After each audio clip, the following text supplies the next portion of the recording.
a todos os alunos aí da Escola Teológica. Nós vamos dar sequência ao nossa aula. Semana passada foi uma aula presencial, né? A nossa nova disciplina aí, que é Cristologia, ou o estudo da doutrina de Jesus Cristo, né? Essa doutrina, ela tem por princípio tratar de algumas coisas a respeito de Cristo. Ela vai tratar primeiro sobre a identidade de Cristo. Então, do que trata a Cristologia?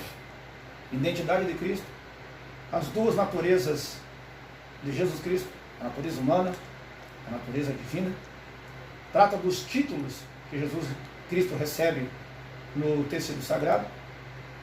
Trata também das obras de Jesus Cristo relatadas no texto bíblico.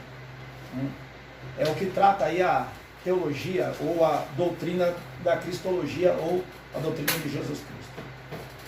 Nós vamos hoje dar sequência à aula presencial. Nós paramos na página 27, nós vamos para a página 28, e nós vamos palmilhar um pouquinho, andar um pouco, caminhar um pouco. Nós vamos tratar pelo menos de 5 temas, se houver tempo. O primeiro vai ser Deus Filho, né? Logo no comecinho aqui. Depois nós vamos tratar sobre Jesus Cristo, verdadeiro Deus, verdadeiro homem. Depois nós vamos tratar sobre o monoteísmo bíblico, porque há algumas religiões que são monoteístas, mas não são bíblicas, né? Depois Jesus Cristo, Deus, deixando bem claro que Jesus Cristo é Deus, a divindade de Cristo. E por fim, se houver tempo, nós vamos tratar dos atributos incomunicáveis de Cristo Jesus. Então esse seria aqui um resumo da aula. Nós vamos começar hoje essa videoaula. Página 28, dando prosseguimento ao que nós paramos na aula presencial. Diz assim, ó, começa assim: Deus Filho. Já foi mostrado acima ou anteriormente que a ideia de filho na Bíblia é muito ampla e que uma delas revela a identidade ou a identificação de gênero, identifica o gênero de Jesus Cristo, né? A expressão filho do homem é usada para designar o próprio homem, né? Como ser humano. Salmo 8, verso 4, implica na igualdade com o Pai. Mateus 23, 29 e 31. Esse conceito é aplicado largamente no Novo Testamento. Diversas passagens, diversas referências com esse tratamento, né? Chamando Jesus de Deus, o Filho, né? Em relação a Jesus como Filho de Deus. E muitas vezes, é mal interpretado por religiões não cristãs, como o Islã ou o islamismo.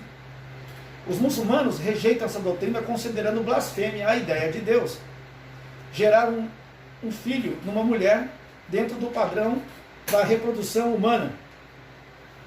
É claro que qualquer cristão rejeita também essa caricatura que o islamismo criou do referido termo Jesus como Filho de Deus, né? Os testemunhas de Jeová também empregam um conceito inadequado, pois afirmam ser o Filho de Deus, que ser Filho de Deus, desculpe, não é a mesma coisa que ser Deus. Costumam perguntar: você é seu pai? Ou você é seu filho? Levando para essa linha de reprodução humana, né? Ou tentando considerar aí Jesus, além da reprodução humana, uma família humana, pai, mãe e filhos, né? Como essa analogia é falsa, ou engana muita gente, é falsa porque a ortodoxia cristã não ensina, de maneira nenhuma, serem o pai e o filho uma mesma pessoa, mas o mesmo Deus. Isso muda tudo e é bem diferente, né? Também porque empregam um conceito bíblico de filho fora do contexto, para se ajustar naquilo que eles acreditam. A expressão Filho de Deus revela a divindade de Cristo. A Bíblia afirma com todas as letras que o Filho é Deus.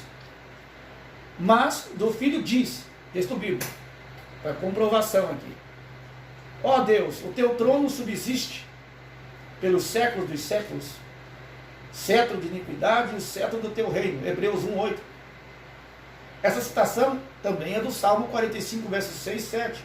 O nome Deus, no referido Salmo, é uma referência ao Deus de Israel, ou seja, a Yahvé.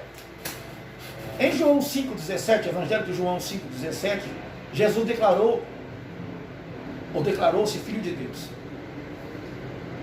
Além dessa declaração aqui de Jesus como filho, declarando ser Filho de Deus, o próprio João também declara que Jesus é o Filho de Deus, confessando Jesus como Filho de Deus, comprovando Jesus como Filho de Deus, né? Atestando Jesus como Filho de Deus. O próprio Cristo fala como Filho de Deus, e o Filho de Deus aqui é exatamente ser igual a Deus, né? E o próprio Deus Pai também vai falar a respeito de do Filho de Deus como Deus, tratando no mesmo patamar, com a mesma igualdade, na mesma essência, com a mesma natureza do que o próprio Deus Pai. Só para a gente deixar isso bem claro aqui no comecinho. A Bíblia afirma com todas as letras que o Filho é Deus, mas o Filho diz, eu li o texto aqui para vocês agora há pouco, voltei um pouquinho. Em João 5,17, Jesus declarou-se Filho de Deus. Meu Pai trabalha até agora e eu trabalho também. No versículo seguinte, que é o 18, né? O apóstolo declara, o apóstolo João, ser isso o mesmo que é igual a Deus, ou seja, isso mesmo, ele é igual a Deus. Por isso os judeus ainda mais procuravam matá-lo, porque não só ele quebrava o sábado, mas também dizia que Deus era o seu próprio Pai, fazendo-se igual a Deus, João 5,18. Jesus considerava essa relação entre o Pai e o Filho como sinônimo de deidade. Então, vamos resumir isso aqui, trazer isso aqui, explicar de maneira de secar mais isso aqui, ou melhor. Jesus considerava essa relação entre Pai e Filho como sinônimo da sua divindade, da sua deidade, igualdade com Deus. Encontramos algo semelhante em João 10, Evangelho de João, capítulo 10, versículo 30 até o 36. Jesus disse ser um com o Pai. Jesus disse ser um com o Pai. O mesmo Deus. 3 identidades, mas o mesmo Deus. Ser um é mais do que unidade, é ser igual a Deus aqui, nesta referência aqui. Eu e o Pai somos um, versículo 30. No versículo 33, os judeus disseram: não te apedrejamos por obra boa alguma, mas pela blasfêmia, porque sendo tu homem, te fazes Deus a ti mesmo? Porém Jesus, olha a resposta de Jesus, declarou-se Filho de Deus, aquele a quem o Pai santificou e enviou ao mundo. Vós dizeis blasfemas? Porque disse, sou Filho de Deus? É uma pergunta. Dessa forma, fica claro a declaração Filho de Deus. É uma afirmação da divindade de Jesus. Então vamos lá. A declaração de Jesus dizendo-se, afirmando-se, colocando-se no lugar de Filho de Deus, ele está fazendo uma afirmação da sua divindade. Está se colocando como Deus também, igual a Deus Pai. Tá? Afirmar, portanto, que o Verbo é a manifestação de Deus aos homens, está dentro do contexto bíblico. Afirmar, portanto, que o Verbo, o Logos de Deus, é a manifestação de Deus aos homens, está dentro do contexto bíblico. A Bíblia prova isso. Ela ratifica, ela reitera isso. Deus nunca foi visto por homem algum. Isso é fato, desde o Antigo Testamento. O Filho unigênito, que está no seio do Pai neste momento, este o fez conhecer. Ou seja, ele se deu a conhecer. Tem alguns textos que comprovam isso, etc. Inclusive, João, que é o texto que nós vamos referir aqui, e também 1 João.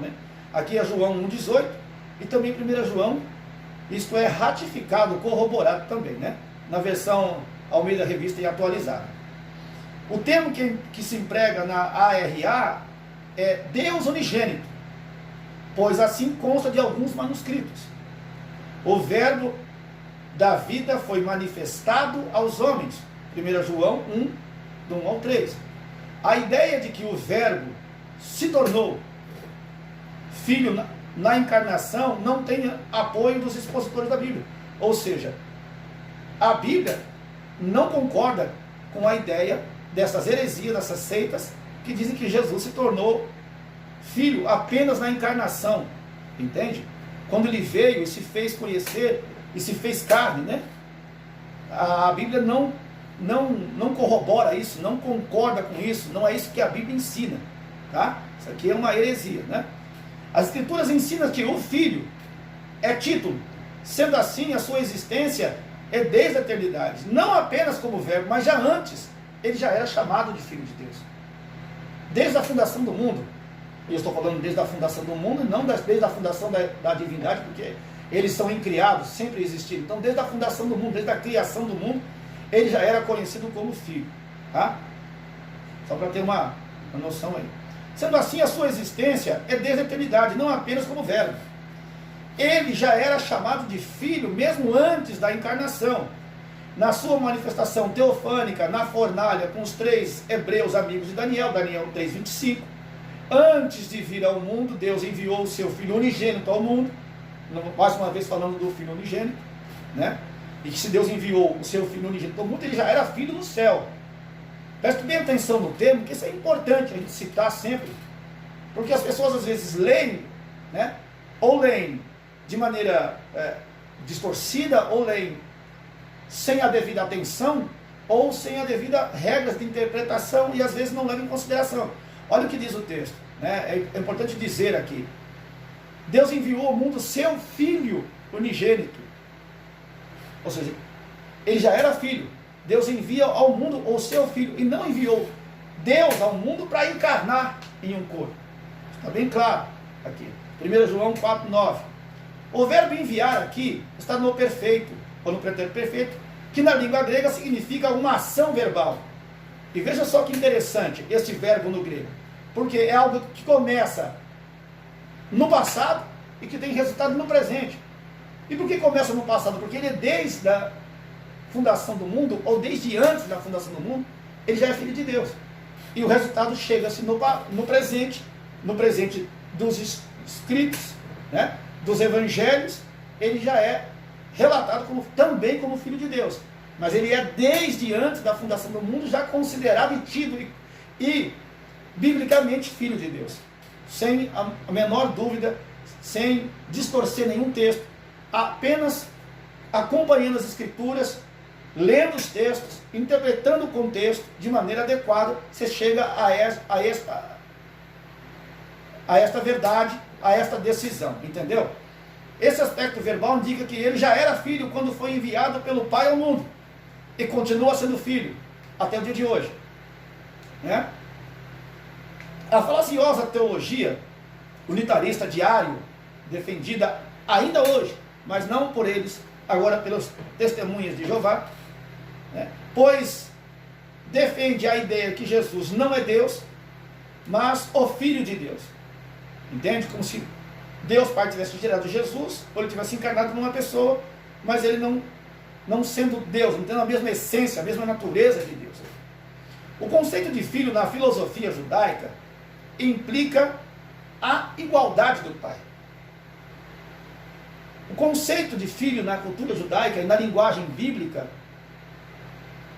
o filho implica em ser igual ao Pai. Olha só, presta bem atenção como é. No segundo livro dos Reis, nos primeiros capítulos, a expressão filho dos profetas equivale aos profetas. Então, filhos e profetas são a mesma coisa. Tanto faz dizer filho de profetas ou profetas. 1 Reis 20:35, Amós 7:14. Filho de Deus, esta expressão, filho de Deus, revela a divindade de Deus.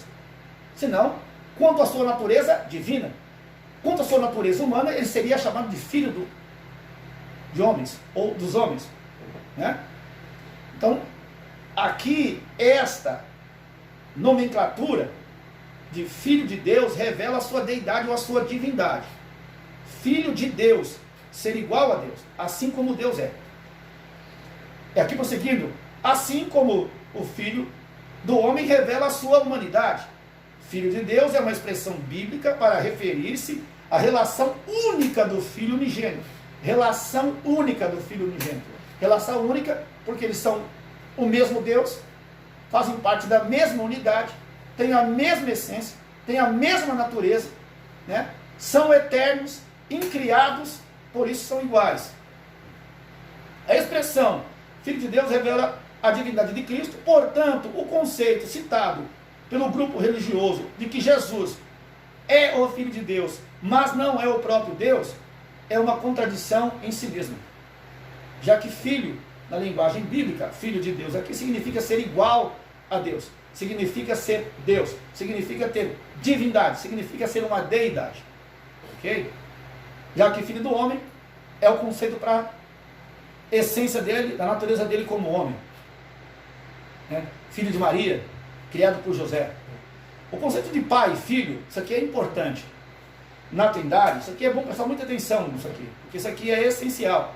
Eu já só vou repetir. O conceito de pai e filho na Trindade não deve ser comparado com o processo de reprodução humana e nem no relacionamento de pai e filho numa família humana. Vamos lá, por que não? Porque Deus não foi gerado, Jesus, Filho de Deus, não foi gerado por Deus. Ele existe e foi incriado tanto quanto Deus. Então ele não foi gerado por Deus, certo? Como deidade, é bom que se diga, tá? E também não tem nada a ver com relacionamento de pai e filho numa família humana, porque um relacionamento de pai e filho numa família humana, o pai é o genitor, o pai é o que gera, o pai é o que tem o domínio, o pai é que dá as ordens, o pai é que tem a autoridade e o filho se submete e obedece. De novo, essa relação também não é verdadeira, né? Os muçulmanos consideram ofensa chamar Jesus de Filho de Deus, pois analisam essa relação no plano humano, aqui na questão da reprodução da família humana, né? Eles creem que pregamos que Deus teve relações sexuais com Maria. Olha o absurdo disso. Pois assim interpretam ser esse o nosso conceito de filho de Deus. Ou seja, ele tem que ter nascido de um homem e de uma mulher para ser filho de Deus. Se Deus gerou ele, é assim que tem que ser gerado. Eles não entenderam a concepção virginal de Maria, né? E mística pelo Espírito Santo, né? Não entenderam. Pois assim interpreta ser o nosso conceito de filho de Deus. Diz a religião islâmica. Olha só o que eles dizem. Isso aqui está no Alcorão. Originador dos céus e da terra, como poderia ter prole ou filhos, né? Quando nunca teve esposa, e foi ele que criou tudo o que existe, e é onisciente. Pergunta, Alcorão, né? Página 6101. Não há cristão no mundo que pensa dessa forma, ou dessa maneira. E nem é esse o ensinamento bíblico, né? A Bíblia não ensina isso. A Bíblia é bem clara sobre isso. A unidade de Deus, que consiste aí em 3 identidades distintas, formando o mesmo Deus. Vê se eu acho aqui. Eu fiz um desenho aqui, que é para ficar claro. Às vezes nós usamos algumas linguagens, mas essas linguagens, para explicar, às vezes ela acaba não tendo uma conexão legal, não fica bem transparente. Então o que eu fiz aqui? Eu desenhei um círculo. Não sei se dá para ver. O círculo. Tem um círculo aqui desenhado. Esse círculo aqui é Deus. É a unidade. Aqui, ó. Isso aqui é a unidade divina. Dentro do círculo é o Pai, o Filho e o Espírito Santo. Ou seja, são 3 identidades dentro do mesmo Deus. Esse Deus aqui é único, porque aqui não tem 2 círculos, só tem um círculo só. Então é um Deus que tem 3 identidades distintas. É isso que eu queria mostrar, talvez para elucidar, para exemplificar, para ilustrar e ficar mais claro aí para todos, né? Então não há cristão no mundo que pensa dessa maneira. E nem esse é o ensino bíblico. Na versão árabe da Bíblia, porque a Bíblia é traduzida em todas as línguas do mundo, inclusive na língua árabe, né? Há uma grande diferença entre a palavra filho de Deus e menino de Deus. Tá? Em árabe encontramos as palavras ibn, ou seja, IBN, tá? Para traduzir aí para vocês que estão em casa aí, né? E valad. A palavra ibn significa filho, enquanto valad tem vários significados. A palavra ibn significa filho, enquanto valad tem vários significados. Pode ser filho, mas também pode significar criança ou menino. Sua raiz significa gerar fisicamente alguém. Por esse motivo, o Novo Testamento árabe nunca chama Jesus de Valá Alá, mas sim de Ibn Alá. Por quê? Que significa o que provém de Deus. A expressão filho de Deus nas Escrituras, referindo-se a Jesus, indica a sua origem divina. Ok? Filho de Deus, na Bíblia, quando vocês lerem essa expressão, filho de Deus na Bíblia, está indicando a sua origem, a sua essência, a sua natureza divina, tá? Sua procedência, e revela a mesma essência e natureza de Deus Pai, a mesma, não é abaixo, não é inferior, não é de submissão, não é de subalterno, não é, é a mesma condição, a mesma essência. Eu falei que João comprovou isso, eu falei que o próprio Senhor Jesus Cristo disse ser Ele o Filho de Deus, ou seja, mostrando a sua deidade, a sua divindade. Agora, o próprio Deus vai confirmar isso na palavra, dizendo que Jesus Cristo é o Filho de Deus, sendo deidade, sendo divindade. O próprio Deus apresentou Jesus como seu Filho por ocasião do batismo. Um texto muito conhecido, né? No Rio Jordão, Mateus 3,17, Marcos 1,9 e Lucas 3,22. E da transfiguração no monte, também, em Mateus 17:5. Por revelação divina, o apóstolo Pedro declarou, eu vou repetir, por revelação divina, o apóstolo Pedro declarou, por revelação divina, tu és o Cristo, o Filho do Deus vivo, ou seja, é Deus, igual a Deus Pai. Esta é a expressão. Pedro, quando está mencionando isso, revelado pelo Pai, o Espírito revelou a Pedro, ele está dizendo, nesta expressão aqui, que Jesus Cristo é o Filho de Deus vivo, é Deus também. É isso que Pedro está dizendo aqui. O judeu entendia isso completamente. Entendeu? A expressão que Pedro cita, Filho de Deus, ele sabe, ele está dando um título, está chamando Jesus de também Filho de Deus, ou de Deus. Tá? Não tenha dúvida disso. O apóstolo Paulo afirma que desde o ventre de minha mãe me separou e me chamou pela sua graça, revelar seu Filho em mim, Filho de Deus em Paulo, como Deus. O próprio Senhor Jesus afirmou várias vezes ser o Filho de Deus. Mateus 11:27, depois você tem que pegar esses textos e ler. Eu não vou ler agora porque isso toma muito tempo, né? Mateus 24:36, 28, 19, né? No finalzinho de Mateus ali. Mateus, João 25, João 9:35, João 11:4.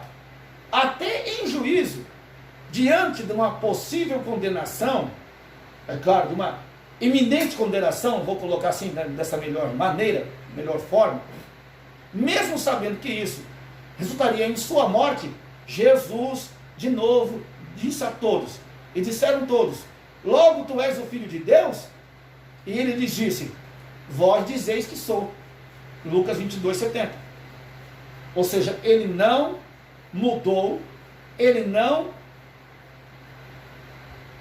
deixou de proclamar, de declarar que era Filho de Deus, mesmo sabendo que isso implicaria na sua morte, na sua condenação também, além das demais coisas. Então ele não mudou a sua palavra.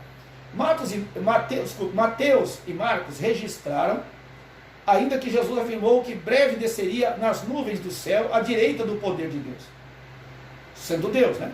Mateus 26:63 e 64, Marcos 14:61 e 62. Ele poderia ter escapado da cruz se declarasse como apenas um filho normal, como nós somos filhos de Deus, né? Entretanto, ele reafirmou, ele confirmou, né, a verdade acerca da sua identidade. Essa afirmação aparece inúmeras vezes no Novo Testamento. São, portanto, evidências abundantes, provas escriturísticas, robustas, indestrutíveis e até inesgotáveis, e vai por aí afora, use o termo, o adjetivo que quiser, né? O apóstolo João, e aqui é uma coisa muito importante, porque o que João vai dizer aqui é que João coloca no mesmo bojo, no mesmo pacote, no mesmo lugar, né, os ateus e aqueles que não consideram Jesus como Filho de Deus. Você vê como é grave isso. Consideram no mesmo pacote, no mesmo lugar, tanto uma coisa quanto outra. Olha só, o apóstolo João parece colocar no mesmo bojo os ateus e os que negam ser Jesus Cristo o Filho de Deus. Mesmo lugar, mesmo pacote. Negar isso é o mesmo que chamar Deus de mentiroso, pois é o próprio Deus quem afirma essa verdade. 1 João 5, do 9 ao 12, né? Dos quais são os pais, e dos quais é Cristo, dos quais são os pais, dos quais é Cristo, segundo a carne, o qual é, sobre todos, Deus bendito eternamente. Fala que é Deus, fala da divindade e ainda mostra um dos seus atributos, eternidade, tá? Romanos 9:5.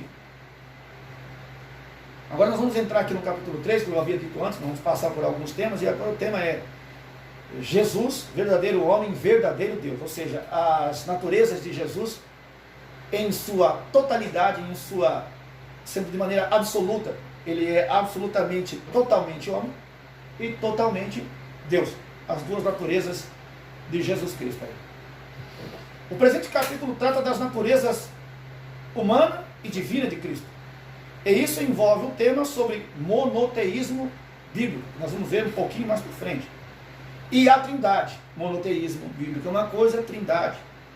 É claro que isso acaba por se comunicar, né, por se juntar, por se associar, porque o monoteísmo bíblico e a trindade vai falar de um único Deus em três identidades ou três pessoas, mas formando um único Deus, como eu mostrei aqui. Um único Deus em três pessoas. E por que eu coloquei assim, ó, Pai, Filho e Espírito? Coloquei lado a lado. Sabe por quê? Para ficar bem claro e bem nítido para vocês aí, que aqui não tem uma posição. Se eu colocasse ao contrário, Pai, Filho e Espírito Santo embaixo, poderia ficar uma tendência, algo ruim, né? Que Pai está em cima, Jesus Cristo mais embaixo, Espírito Santo lá embaixo. Então, como não tem essa escala de hierarquia no céu, irmãos, entre o monoteísmo e a trindade, não existe, tá? Porque é um Deus em três identidades, eles são exatamente iguais, com a mesma essência, são eternos, onipotentes, onipresentes e oniscientes. Então eu coloquei assim de lado para ficar bem claro isso para todo mundo aí, tá? Ele andou entre nós, apresentou todas as características do ser humano, é claro, é evidente, exceto o pecado, né? Porque o pecado também é uma característica do ser humano. E também apresentou todas as características, e também manifestou a sua glória como Deus. Vou repetir, e também manifestou a sua glória como Deus. O assunto requer sobriedade e prudência. É muito importante isso aqui, porque da maneira que o pastor coloca aqui, o comentarista, o pastor Ezequiel Soares, é importante a gente também dar essa conotação, esse grau de mais seriedade, sobriedade aqui, porque o assunto requer isso. E veja só, o assunto requer sobriedade e prudência, pois trata-se de uma questão de vida ou morte. Jesus disse, e preste bem atenção nesse texto, que é João 17,3. Preste bem atenção. E a vida eterna é esta. 2 pontos. O que é a vida eterna? É esta. Conheçam a ti só, por único Deus verdadeiro, e a Jesus Cristo, a quem enviaste na terra, né? João 17,3. Quando ele foi interrogado acerca do maior de todos os mandamentos, ele citou a confissão de fé judaica, ou do judaísmo, que está em Deuteronômio 6, verso 4. Como o maior de todos os mandamentos. E Jesus respondeu: o primeiro de todos os mandamentos é: ouve, ó Israel, o Senhor nosso Deus é o único Senhor. É o único Senhor. O único Senhor. Bem claro, da unidade na Trindade. Amarás, pois, o Senhor teu Deus, com teu coração, com toda a tua alma, com teu entendimento, com toda a força, com todo entendimento, e todas essas tuas forças. Este é o primeiro mandamento. Marcos 12, 29 e 30 também repete. A doutrina sobre Deus é de vital importância. Uma interpretação errada compromete todo o pensamento teológico. A vida eterna é o maior de todos os mandamentos e está vinculada ao tema do presente estudo. A vida eterna. Bom, por que essa doutrina ela é vital? E de vital importância, e fundamental e essencial. A doutrina da vida eterna. A doutrina de Deus, da natureza de Cristo como homem e como Deus. E da sua eternidade. Ele acabou de dizer aqui, um aspecto errado, uma interpretação errada, e tudo desmorona. As referências, elas estão em cadeia e elas estão engatadas. Nós chamamos na teologia de referência recíproca. Isto é predito, ou é profetizado, ou é vaticinado, ou é dito, escrito antes no Antigo Testamento. Isto é confirmado, corroborado, tem a sua autenticidade no Novo Testamento. E às vezes o Novo Testamento, para comprovar a sua veracidade, faz nós voltarmos ao Antigo Testamento para comprovar a veracidade. Então há uma engrenagem, e quando você tira um versículo do contexto, essa engrenagem quebra o dente e cai tudo. Por isso que quando a doutrina é baseada na Bíblia e nos contextos, dentro dos textos, você pode ficar tranquilo que alguém vai te perguntar qualquer coisa sobre essa doutrina, por exemplo. Você tem como responder de maneira tranquila, porque você sabe que não vai cometer uma heresia e não vai dar errado, porque as engrenagens se encaixam. As referências recíprocas, elas se comunicam, elas se falam. Isto comprova a veracidade da antiga aliança com a nova aliança, do Antigo Testamento com o Novo Testamento, do que foi predito, do que foi profetizado, vaticinado do acontecimento no Novo Testamento. Então, qualquer tijolo que sai daí desmonta a casa inteira. Por isso que as heresias, elas se desfaz praticamente sozinhas. Só você tirar um tijolo, perguntar alguma coisa que a pessoa não sabe, vem abaixo e fica caracterizado como heresia. Vamos falar um pouquinho sobre monoteísmo bíblico. E por que essa distinção de usar a palavra monoteísmo, que significa um só Deus, e bíblico? Porque tem outras religiões, tem outras seitas que até acreditam em Deus, um único Deus, são monoteístas, mas não acreditam, por exemplo, na divindade de Jesus Cristo, e também não negam que existem outros deuses, para se ter uma noção, e também às vezes creem num Deus que não é um Deus verdadeiro. Também tem esse problema de algumas religiões monoteístas. Monoteísmo é a crença em um só Deus. As Escrituras ensinam que existe um só Deus e que Deus é um só. Essa doutrina vem desde a antiguidade. Deuteronômio 6, 4 fala sobre isso, 2 Reis 19, 15, Neemias 9, 6, e aí alguns textos pela frente aí. O Deus de Israel, revelado no Antigo Testamento, é o mesmo Deus do cristianismo, revelado no Novo Testamento e escrito no Novo Testamento. Jesus não somente ratificou o monoteísmo judaico, como também afirmou que o Deus Yahvé de Israel, mencionado em Deuteronômio 6, 4 até o 6, é o mesmo Deus que o Filho revelou. Marcos 12, 29 ao 32. O apóstolo Paulo pregava para os judeus e gentios o mesmo Deus revelado por Jesus. O Deus de nossos pais de antemão te designou para que conheças a sua vontade e vejas aquilo que é justo, e ouças a voz da sua boca. Atos 22, 14. Ele enfatizava sempre o monoteísmo, Paulo, nas suas pregações. Todavia, para nós, há um só Deus, o Pai, de quem é tudo e para quem nós vivemos, e um Senhor, Jesus Cristo, pelo qual são todas as coisas e por Ele. 1 Coríntios 8, 6. Ora, o medianeiro ou o mediador não o é de um só, mas Deus é um só. Eu vou repetir, o mediador não é de um só, mas Deus é um só. Ele não é mediador de um só, mas Deus é um só. Acho que dá para entender isso, né? Gálatas 3:20. Um só Deus e Pai de todos, o qual é sobre todos, por todos e em todos vós. Efésios 4:6.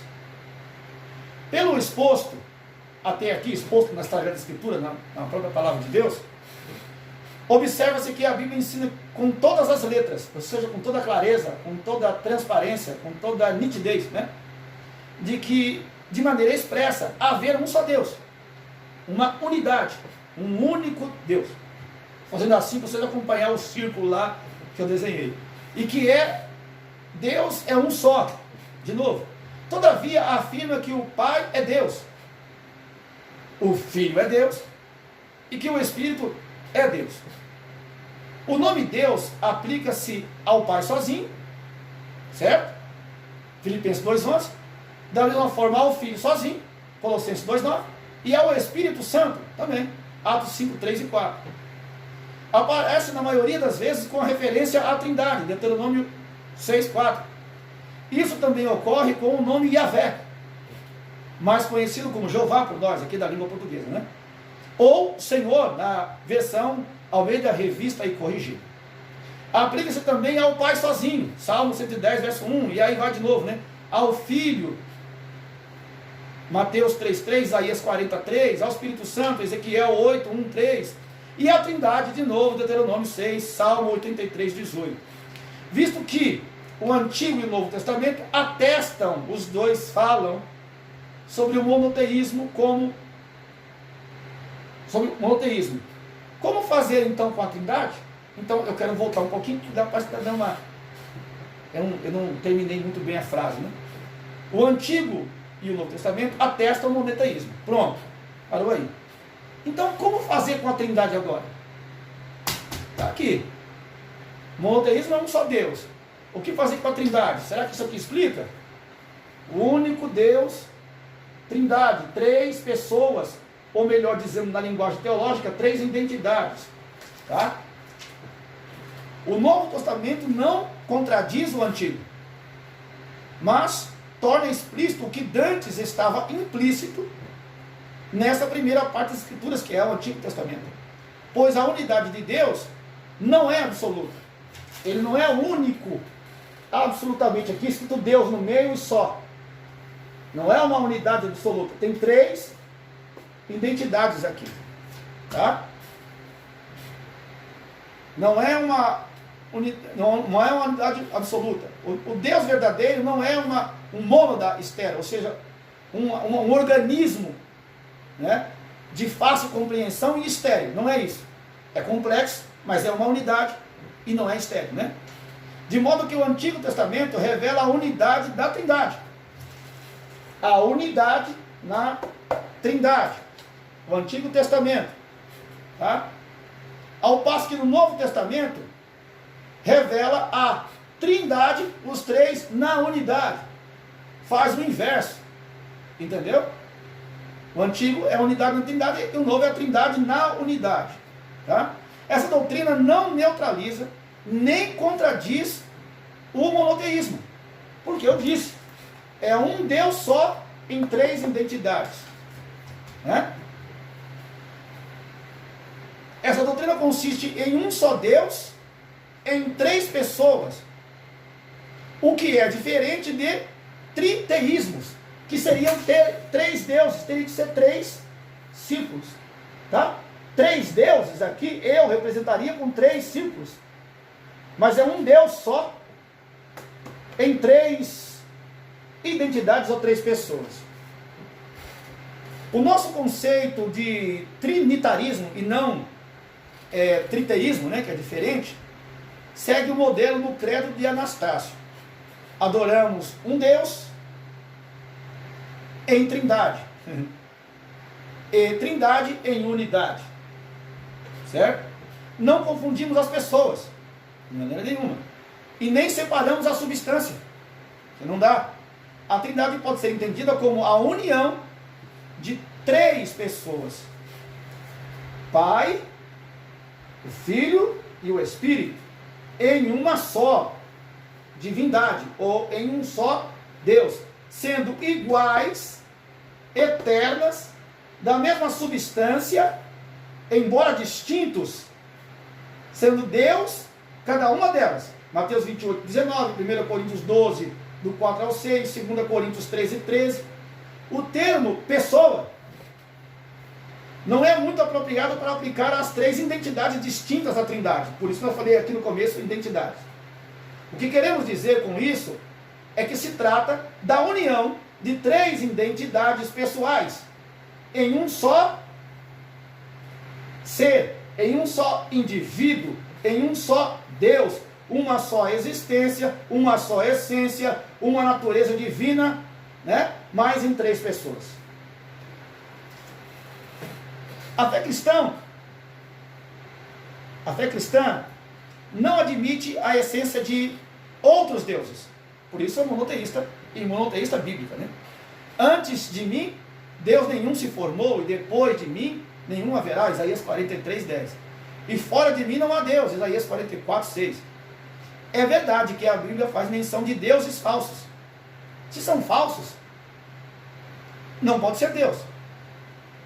Uma nota falsa de $1 não é $1, né? Isso é verdade. Da mesma maneira, um Deus falso não é divindade. A crença em um só Deus e nas demais divindades é enoteísmo. Enoteísmo acredita ter um só Deus, mas também acredita em outras divindades. É isso que crê aqui os enoteístas, tá? Enquanto que o cristianismo é monoteísta, são deuses apenas na mente dos seus adoradores. Na realidade, não passam de ídolos. A Bíblia afirma que eles não são de fato deuses. A Bíblia afirmando. Mas quando não conheceis a Deus, servíeis aos que por natureza não são deuses. Desculpa. Gálatas 4:8. São os demônios que estão por trás desses ídolos. 1 Coríntios 10, 19 ao 21. Resumindo, falsos deuses são demônios que estão por trás desses deuses, e as pessoas estão se prostrando, estão adorando a demônios. Esta é o resumo, é a síntese do que está aqui no texto, aqui no apostilo, né? Só para ficar mais bem compreendido, melhor compreendido aí. Porque há um só Deus, e um mediador entre Deus e os homens, Jesus Cristo o homem. 1 Timóteo 2,5. Jesus Cristo é o eterno e verdadeiro Deus, e ao mesmo tempo o verdadeiro homem, falando das suas naturezas, né? Tornou-se homem para suprir a necessidade dos seres humanos. O termo Emanuel, que eu acho que todo mundo sabe o que significa, que é Deus conosco, né? Que o próprio escritor fez questão de traduzir isso para Deus conosco, mostra que Deus está como homem entre os homens. O Verbo se fez carne e habitou entre nós, e vimos sua glória como a glória do unigênito do Pai, cheio de graça e de verdade. João 1,14. O ensino da humanidade de Cristo, no entanto, não neutraliza a sua divindade, apenas denota, demonstra, deixa claro que ele tem duas naturezas, a humana e a divina. Pois ele possui duas naturezas, a humana e a divina, o que está claramente expresso no seu nome, Emanuel, que é Deus conosco, ou Deus em nós, né? Jesus foi revestido do corpo humano porque o pecado entrou no mundo. Isso aqui é muito importante, né? Isso aqui é doutrina fundamental, até para ensinar para algumas pessoas que não sabem explicar isso, né? Eu vou repetir aqui o comecinho. Jesus foi revestido do corpo humano porque o pecado entrou por um homem, e pela justiça de Deus tinha que ser vencido por um homem. A Bíblia diz que o pecado entrou no mundo por Adão. Romanos 5:12, 18 e 19. Jesus fez-se carne. Fez-se homem sujeito ao pecado. Fez-se carne. Fez-se homem sujeito ao pecado. Apesar de, embora não ter pecado. E venceu o pecado como homem. Romanos 8:3. A Bíblia mostra que todo o gênero humano está condenado. Que o homem está perdido. Debaixo da maldição do pecado. Salmo 14, verso 2, 3, Romanos 3, 23, né? Que diz: e todos pecados e destituídos estão da glória de Deus. Todos os devedores, desculpe, todos são devedores. É uma afirmação. E por isso ninguém pode pagar a dívida um do outro, já que todos devem. Se eu sou devedor e você é devedor, como que eu pago a sua dívida? Não há possibilidade, porque eu também devo.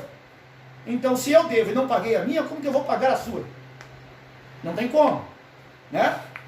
E aí, o que deveria acontecer então? A Bíblia diz que somente Deus pode salvar. Isaías 43, 11. Então, esse mesmo Deus tornou-se homem, trazendo-nos o perdão de nossos pecados e cumprindo Ele mesmo a lei que promulgou, a lei que Ele assinou, a lei que Ele instituiu. Em Atos 4:12 fala sobre isso, 1 Timóteo 3:16 também.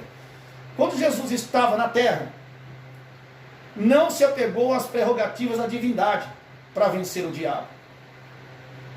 Isso aqui é importante. Às vezes nós esquecemos disso.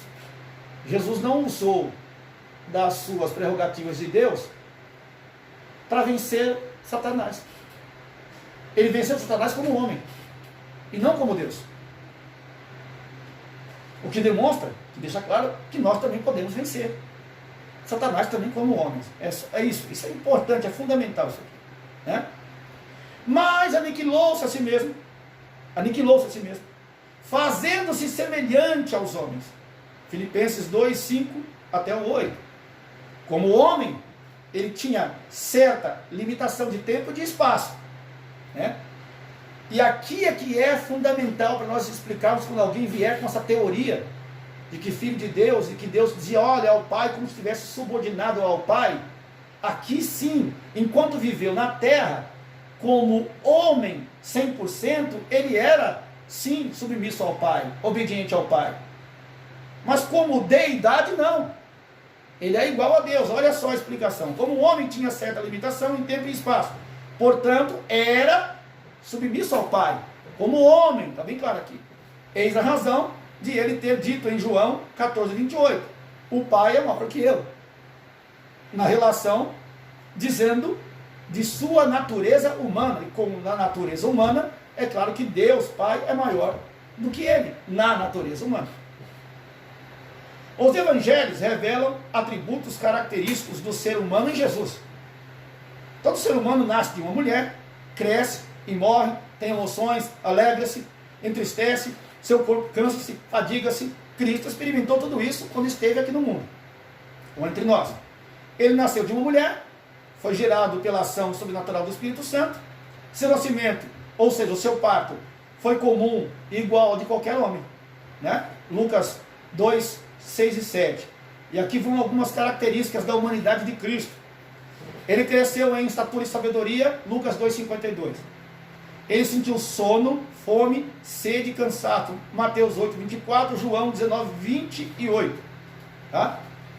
Ele sofreu, chorou e sentiu angústias, Hebreus 13, 12, Lucas 19, 41. Tem outro texto também, né?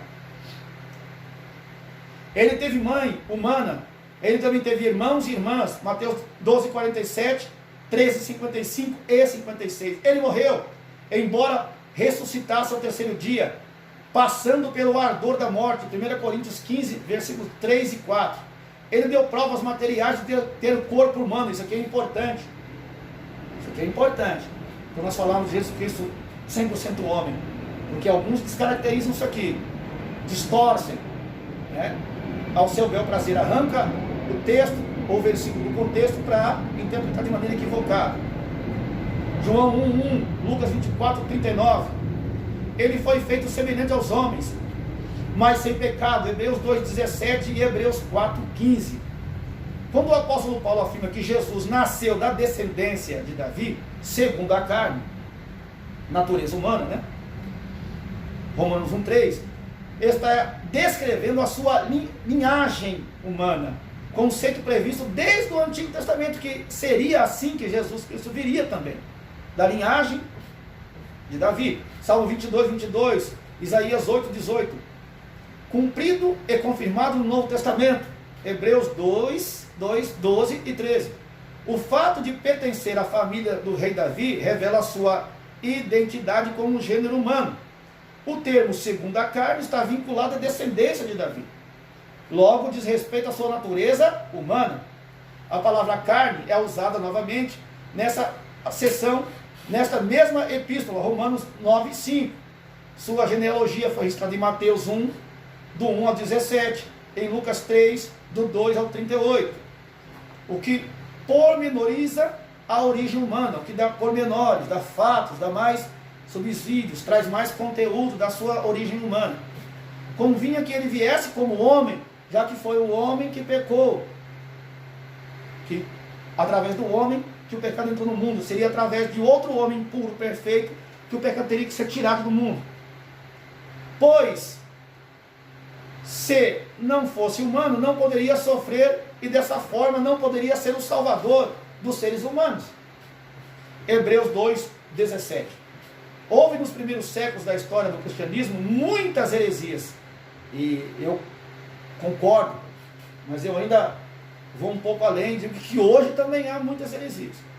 Eu não sei quantas seitas, heresias tinha ali no tempo bíblico, né? No contexto histórico bíblico, do Novo Testamento, por exemplo, ali naqueles 90 anos ali, né? No contexto histórico do Novo Testamento, quantas heresias, quantas seitas tinha. Eu sei que hoje tem muitas, né?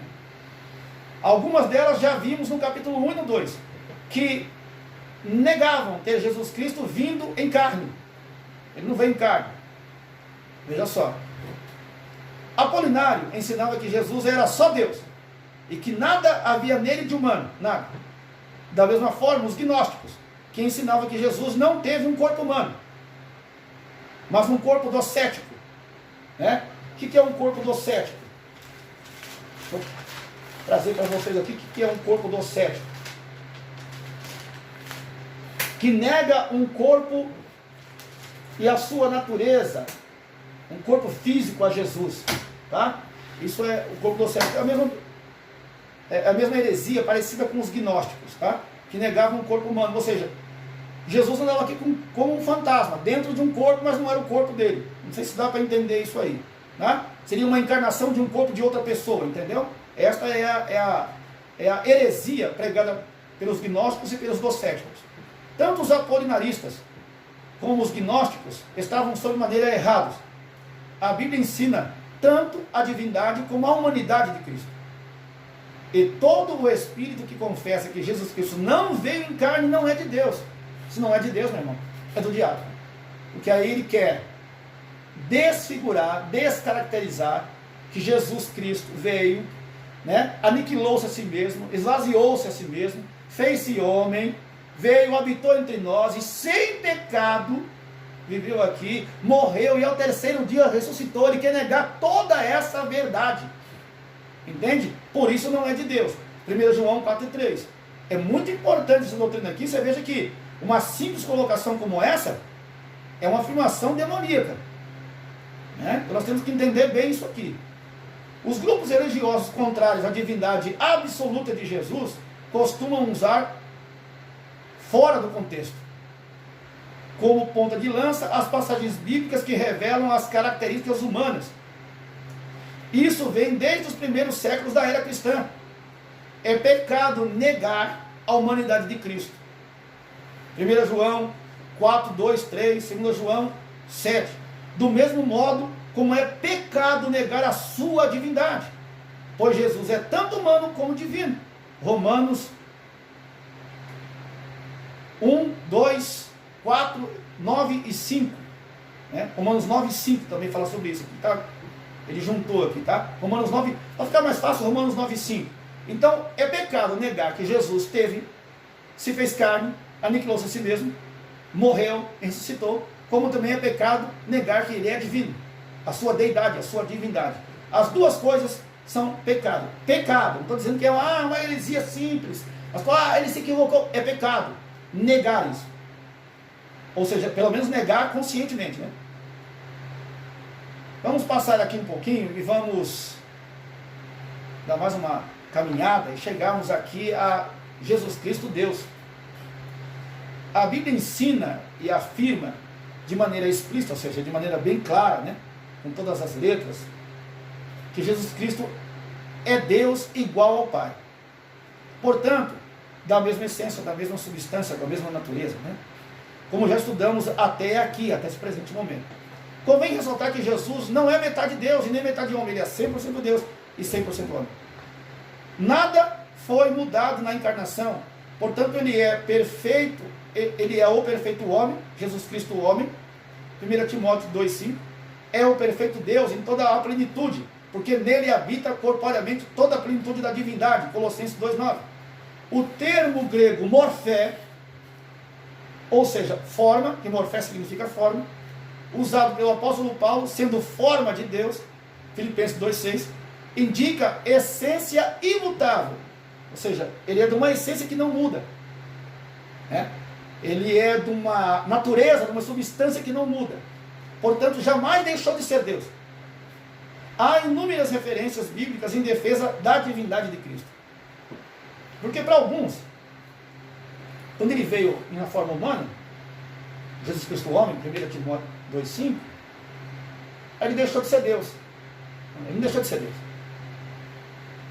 Ele aniquilou-se a si mesmo, para reduzir-se, para caber numa forma humana, e para poder andar entre os homens. Mas ele é Deus, e 100% Deus. É isso.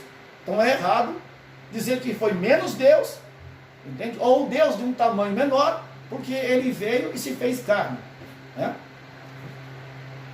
Porque um menino nos nasceu, um filho se nos deu, e o principado está sobre os seus ombros, e o seu nome será. Preste bem atenção nesse texto aqui de Isaías 9,6. Bem atenção. Maravilhoso, conselheiro, olha o terceiro título, ou a nomenclatura. Deus forte. Olha a quarta, Pai da eternidade. Não está falando nem filho, está falando Pai da eternidade, Príncipe da paz. Isaías 9,6. Essa profecia é messiânica, portanto está falando do Messias. Messias significa o quê? Ungido.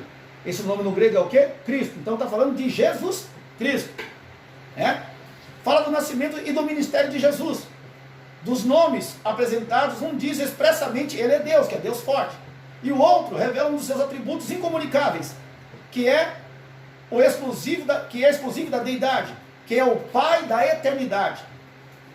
Ou seja, Isaías comprova a deidade ou a divindade do Senhor Jesus Cristo quando fala dos seus atributos, ou seja, dos seus títulos, dos seus nomes, das suas nomenclaturas com que ele aparece no tecido sagrado. Eis que vem dias, diz o Senhor, em que levantarei a Davi um renovo justo, e sendo rei, reinará e prosperará, praticará o juízo e a justiça na terra. Seus dias, Judá será salvo. Em seus dias, Judá será salvo. Israel habitará seguro. E este será o nome com que o nomearão: o Senhor, justiça nossa, Yahvé. Tsedekenu.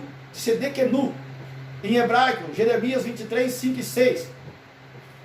Aqui temos outra profecia messiânica em que descreve atributos e títulos de Jesus. Renovo de Davi, renovo justo, rei de toda a terra, salvador de Israel. Essas descrições, essas nomenclaturas, né?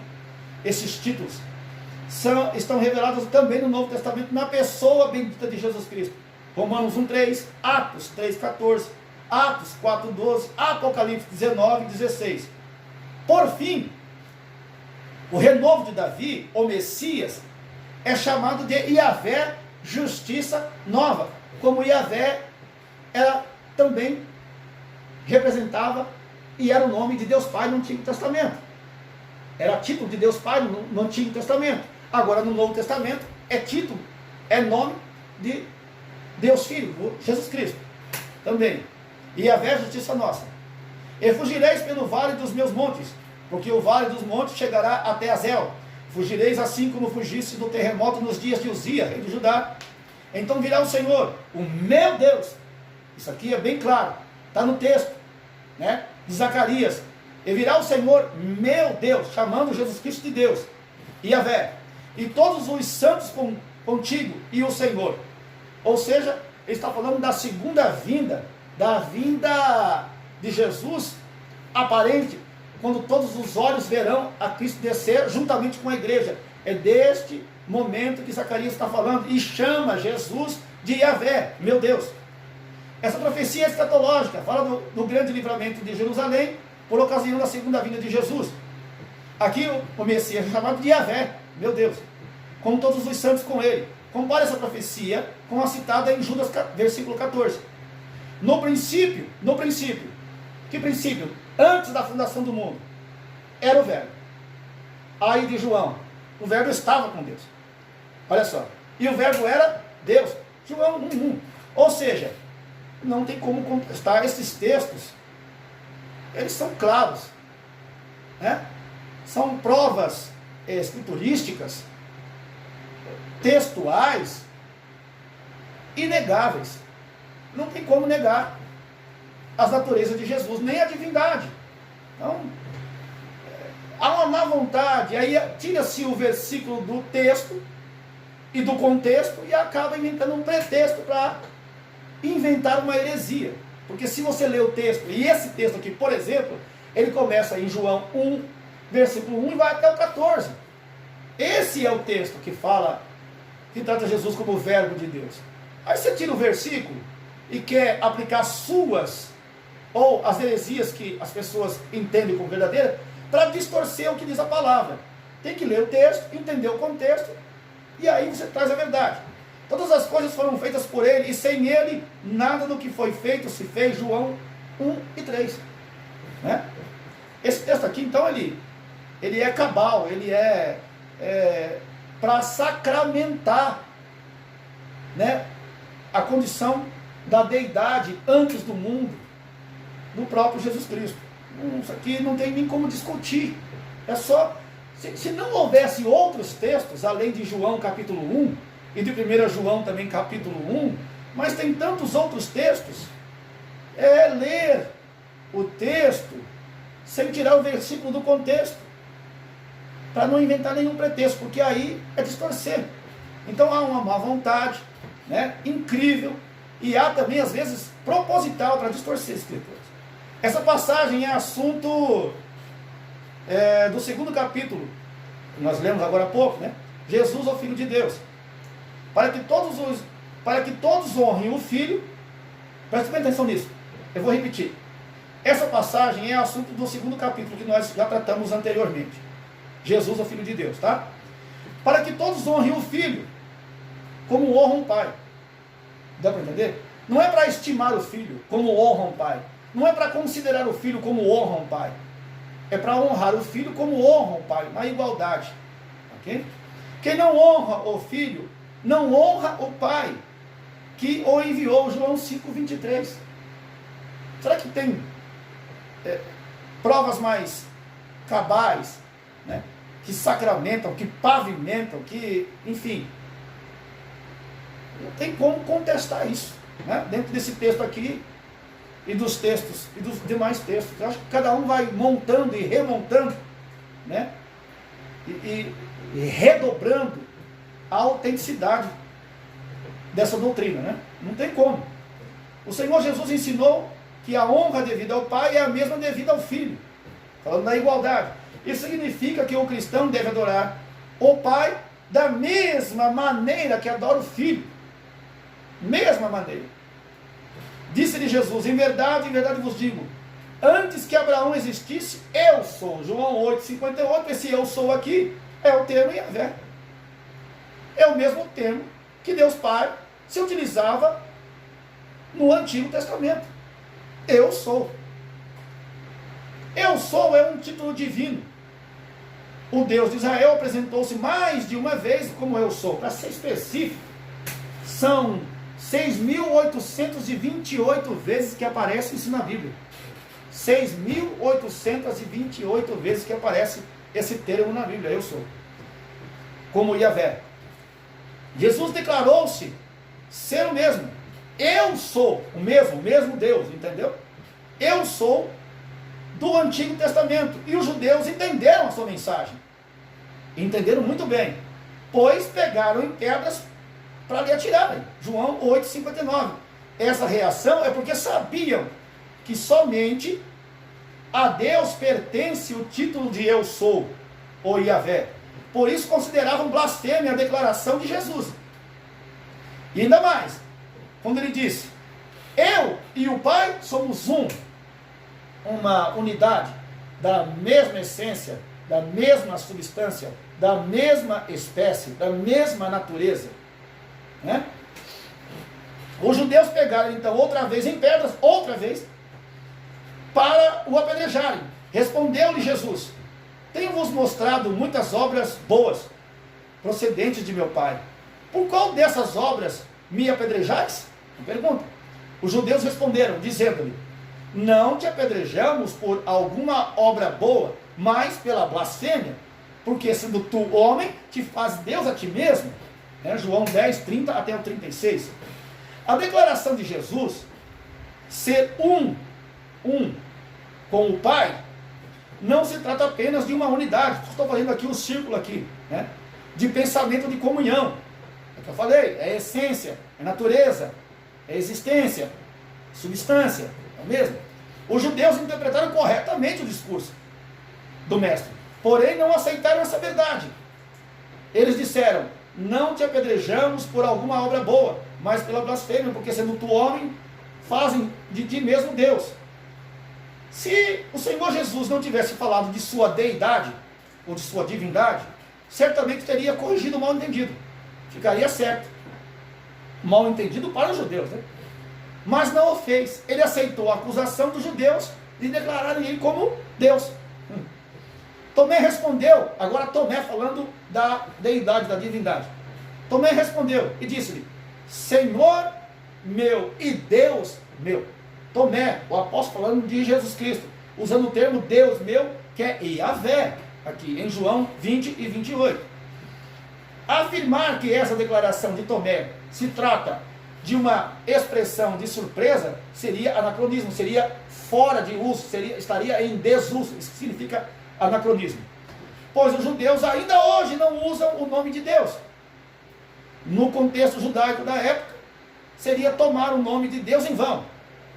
Tomé afirmou ser Jesus o Deus verdadeiro. E pronto. Dos quais são os pais, dos quais é Cristo, de novo, mesmo texto de Romanos 9,5, né? Segundo a carne, o qual é sobre todos, Deus, bendito eternamente. Falando da divindade e de seu atributo como que é a eternidade. Algumas versões trocaram a segunda parte dessa passagem, a Bíblia Viva, por exemplo, parafraseada, dizendo assim, abre aspas, e o próprio Cristo foi um de vocês, um judeu, no que dizia respeito à natureza humana. Ele que agora reina sobre todas as coisas, glória a Deus para sempre. Você vê que dá uma modificada, mas usa a glória a Deus para sempre, ou seja, sempre a eternidade de Deus aqui de novo, né? As versões católicas, como a Bíblia do Peregrino, que traduz de sua linhagem segundo a carne descende o Messias. Seja para sempre bendito o Deus, olha aí, que está acima de tudo. Amém. A Bíblia de edição pastoral, e deles nasceu Cristo segundo a condição humana, que está acima de tudo. Deus seja bendito para sempre. De novo, falando da divindade e do atributo da divindade, né? Quem se interessa geralmente por tradução similar são editores heterodoxos, né? Fazem misturas aí, como as Testemunhas de Jeová, os céticos, etc. A questão nessa passagem é quanto à pontuação. E por quê? Porque no Novo Testamento, no Novo Testamento não existia ponto ou pontuação gráfica, né? Então é difícil trabalhar com a linguagem lá. Inclusive a língua grega lá era toda maiúscula, não tinha iniciar com letra maiúscula e terminar com letra minúscula, né? Hoje o termo, o grego, hoje tem verbo, tem várias coisas, então não é tão simples assim como era naquele tempo, né? E naquele tempo não tinha pontuação gráfica. Mas veja só, olha o que diz aqui, a questão dessa passagem é quanto à pontuação, porque muda tudo. Você tira um ponto de um lugar e passa para o outro, muda o sentido da frase, tá? Pois na antiguidade não havia sinal gráfico de pontuação. A construção apresentada em nossa versão e outras similares, como ARA, que é a versão Almeida, revista atualizada, a versão TB, que é a tradução brasileira, né? E NVI, que é a nova versão internacional, é natural. Disse A.T. Robertson em relação às nossas versões. Esta é a maneira natural de tomar o sentido da oração, cuja pontuação própria e literal é a seguinte. Ele vai colocar aqui agora. Depois você acompanha aí. O qual é sobre todas as coisas, Deus bendito pelos séculos. Ou seja, não tem pontuação, vai direto. Porque se põe a pontuação, dá a impressão assim, ó. O qual é sobre todas as coisas, ponto. Deus bendito pelos séculos, dá a impressão que está falando de Deus Pai. Não, mas aqui está falando só de Jesus Cristo, porque a frase não tem ponto. Tá? A interposição de um ponto é seguido depois de sarca, ou de um ponto e vírgula. A iniciação de uma nova oração para a doxologia, que é o arremate, é como se termina a frase, né? É como se termina um texto ou uma frase, tem um resultado muito brusco e forçado.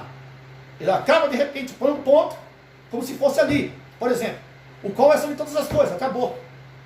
Aí o Deus bendito pelos séculos parece ser uma outra frase. E está falando de outro Deus, quando na verdade está falando de Jesus Cristo. O termo sarca é a palavra grega para carne, que vem de sartes aí, né? A pontuação pode mudar o sentido da mensagem. Que sendo em forma de Deus, não teve usurpação ser igual a Deus. Filipenses 2,6. O texto sagrado está afirmando que o Senhor Jesus não considerou usurpação. O que é usurpação? É se apropriar de algo. Então vou repetir. O Senhor Jesus está afirmando, ele não considerou ser apropriação indébita o ser exatamente igual a Deus. Entendeu? Você se deu para entender aí. Eu vou repetir. O Senhor Jesus não considerou ser indevida ou indevido ser igual ou ser chamado exatamente de Deus. Porque ele é Deus. E isso ensina a deidade absoluta de Cristo. Ele não teve por usurpação ser igual a Deus. Ele não se apropriou do termo divindade. Ele é Deus. Simplesmente porque ele já existia em forma de Deus.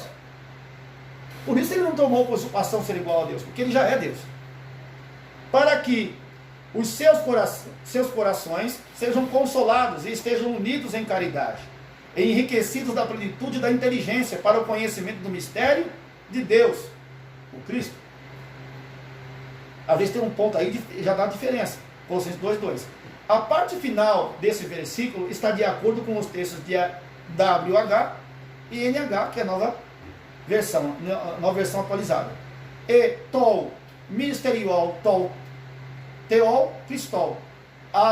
Veja só que está junto, ó. Tol, ministerial, tol, teol, cristol, junto. Tol, ministerial, tol, teol, vírgula, cristol, na NA. Ambos os textos diz assim, do mistério de Deus, traço, Cristo. A diferença entre WH e NH está apenas no uso da vírgula, depois da palavra teol, que é Deus. Mas ambos dizem a mesma coisa. Há algumas variantes nos manuscritos gregos. O aparato crítico da NA, ou seja, quem traduziu, né, quem teve acesso à tradução na NA, apresenta todas as variantes dessa passagem. Porque nele habita corporeamente toda a plenitude da divindade, Colossenses 2,9. Jesus é Deus pleno, absoluto, em toda a sua plenitude. Não é um Deus com letra minúscula de segunda categoria. A palavra divindade ou deidade no texto grego é theotes, e só aparece uma vez no Novo Testamento grego. Theote, deidade, diferente de theote, divindade como essência, difere na qualidade ou no atributo. Essa essência divina ou deidade absoluta, diz o apóstolo, habita corporeamente em Cristo, o Deus homem e o homem Deus. Ele tem as duas naturezas em 100%. Ele não é um pouco homem, um pouco Deus, ele é totalmente homem, totalmente Deus. Aguardando a bem-aventurança, esperança e o aparecimento da glória do grande Deus e nosso Senhor Jesus Cristo. Tito 2,13. O texto sagrado apresenta de maneira direta e inconfundível que Jesus é o grande Deus. Está dentro do texto, está no texto sagrado, não tem como tirar, está no contexto, basta ler. Mas do Filho diz, de novo, aqui: ó Deus, o teu trono subsiste pelos séculos dos séculos, eternidade. Cetro de equidade, cetro, rei. Cetro do teu reino, Hebreus 1,8. O texto aqui é uma citação do Salmo 45, versos 6 e 7. Cujo Deus é o Deus de Israel. É em hebraico Elohim, que é Deus. O escritor da epístola aos Hebreus afirma nesta passagem que o Deus do Salmo citado é Jesus. O Elohim lá é Jesus. Veja o comentário no segundo capítulo, que nós já lemos, que é o segundo capítulo da apostila, né? O Filho de Deus. Simão Pedro, servo e apóstolo de Jesus Cristo, aos que conosco alcançaram a fé, igualmente preciosa pela justiça do nosso Deus e Salvador Jesus Cristo. 2 Pedro 1,1. O texto sagrado afirma a divindade de Jesus. E sabemos que já o Filho de Deus é vindo e nos deu o entendimento para conhecermos o que é verdadeiro.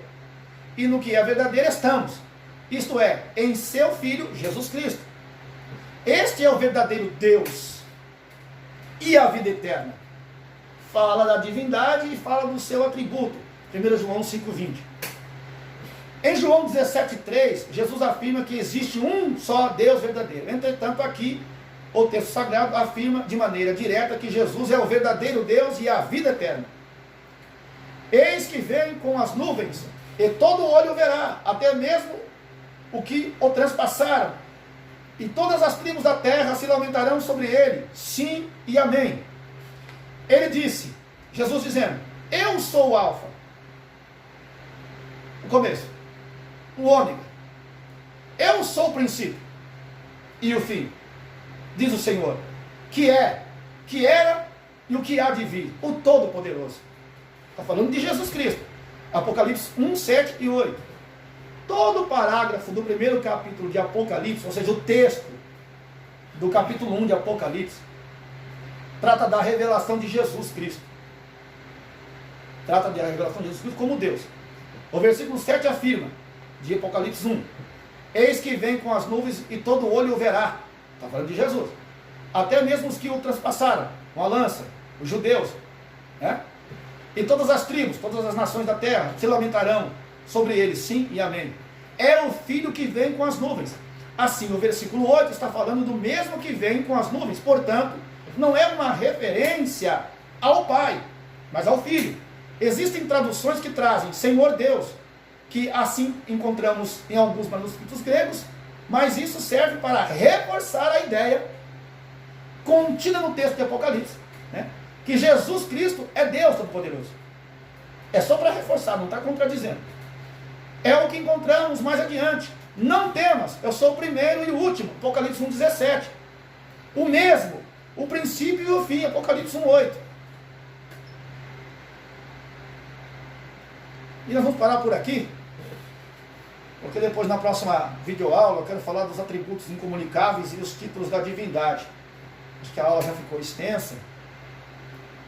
E eu creio que deu para explicar. Antes de terminar, eu só queria mostrar o tetragrama. Tetragrama hebraico, né? Yavé. Por que tetragrama? São 4 letras, né? Ioda, Ré, Van e Ré. E Yavé. Aqui está no hebraico, aqui, tá? Só que no hebraico lê daqui para lá. Então é Ioda, Ré, Van e Ré, tá? No hebraico. Na língua portuguesa, Ioda, Ré, Van e Ré. E Yavé.